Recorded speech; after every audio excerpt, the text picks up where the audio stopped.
හරි ජීවිතය අහිමි වීම කියන එක ගැන චූටි වීඩියෝස් එකක් කරන්න කියලා හිතුණා.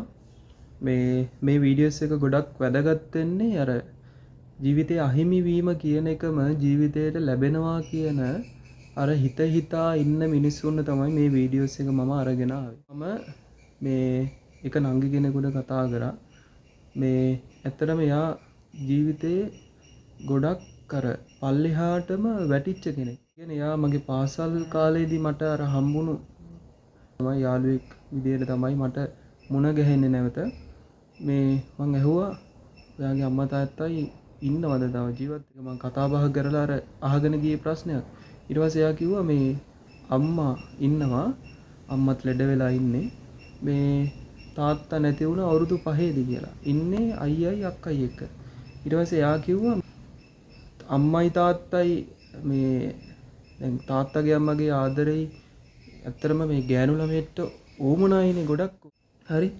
දැන් ඊටත් වඩා මේ පිරිමි පාර්ශවයේ ගොඩක් අර අම්මට කියන එක ලැබී ගොඩක්. හරි.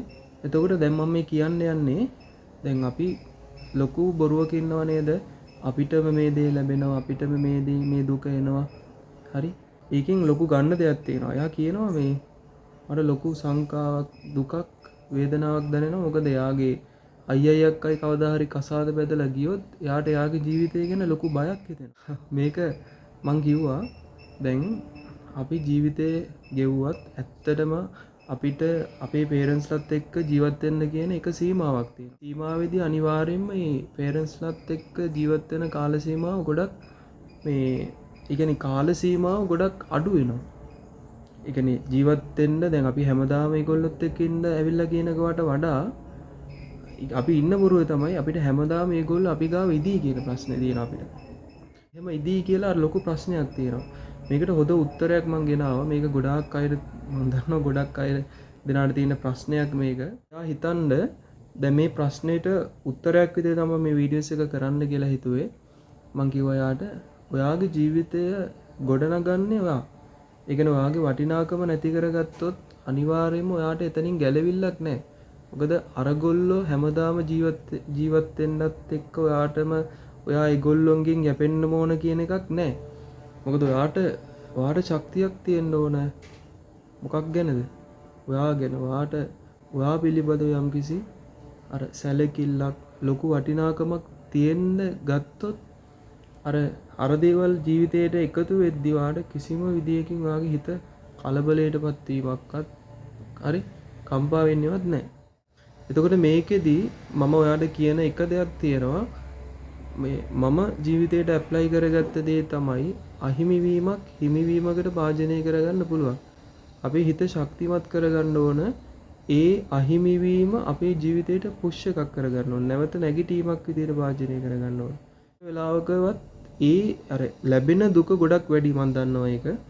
හදවතට දරා ගන්න බෑ. ලොකු දුකක්, ලොකු කංසාවක්, ලොකු වේදනාවක් හිතට දැනෙනවා. ඒ හිතට දැනෙන වේදනාව මන් දන්නේ ඒක කොච්චරයිද කියලා මං කියන්නේ නෑ. ඒකට වටිනාකමක් නෑ. හරි. ඒතකොට මං කියන්නේ ජීවිතයේදී අපිට හිමිවීමක් බවට භාජනය කරගන්න පුළුවන්. කෙනෙක් බනිනවා නම් ඔයාට වැඩියෙන් වැඩ කරන්න පුළුවන්. කෙනෙක් ප්‍රතික්ෂේප කරනවා නම් ඔයාට වැඩියෙන් ඔයාගේ ආදායම, ඔයාගේ හෙල්ත් එක, ඔයාගේ මයින්ඩ් එක හරි ඒ ඔක්කොම ක්ලියර් බවට භාජනය කරලා ඔයාට වැඩ කිරීමේ අර ධාරිතාව වැඩි කරන්න පුළුවන්. ඒක හොඳ දෙයකට පාවිච්චි කරන්න. අර ඒ කඩාගෙන වැටුනේ නැවත කඩාගෙන වැටෙන්න උත්සාහ ගන්න එපා. හරි. ජීවිතේදී ඒක ඔයාගේ ජීවිතේට ඇප්ලයි කරගත්තොත් මං හිතනවා අර මාරම විදිහට ජීවිතේ වෙනස් වෙන්න පටන් ගන්නවා. සුළුවෙන් තකන්න එපා. මම මේ කියන කතාව හරි මනෝවිද්‍යාත්මක කාරණාවක්. ඒක මේ සමාජයේ ඉන්න බොහෝ දෙනාට ලොකු ප්‍රශ්නයක්. මොකක්ද? අර ජීවිතේ අපි ළඟින් ඉන්න අය අහිමි වෙලා යද්දි ලොකු වේදනාවක් දැනෙනවා. ඒක ඇත්ත. මම ඒක පිළිගන්නවා. එහෙම නොවන්න නම් අපේ හිත දැඩිව අර චිත්ත වේග ආයිබෝවන් මේ අද වීඩියෝස් එකක් ගේන්න කියලා හිතුණා.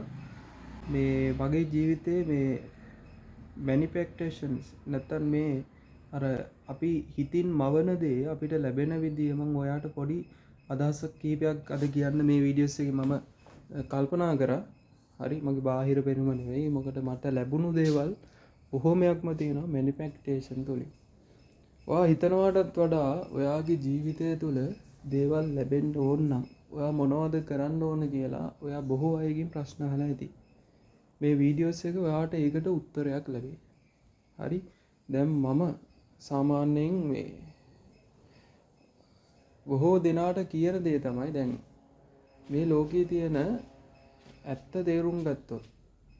හරි? ඔයා නිකමට මං හිතන්නේ දැන් මට YouTube කරන්න කියලා හිතුණා. ඊට පස්සේ දැන් මේ හෑන්ඩ්ස්ටෑට් එක මේ මම ගත්තේ මේට අවුරුදු 2කට වගේ කලින්. මනට මට මේ දේ ලබා ගන්න පුළුවන් වුණා. ඊට පස්සේ මට මයික් සෙටප් එකක් ඕන වුණා. මේ මයික් සෙටප් එකත් මං ගත්තා.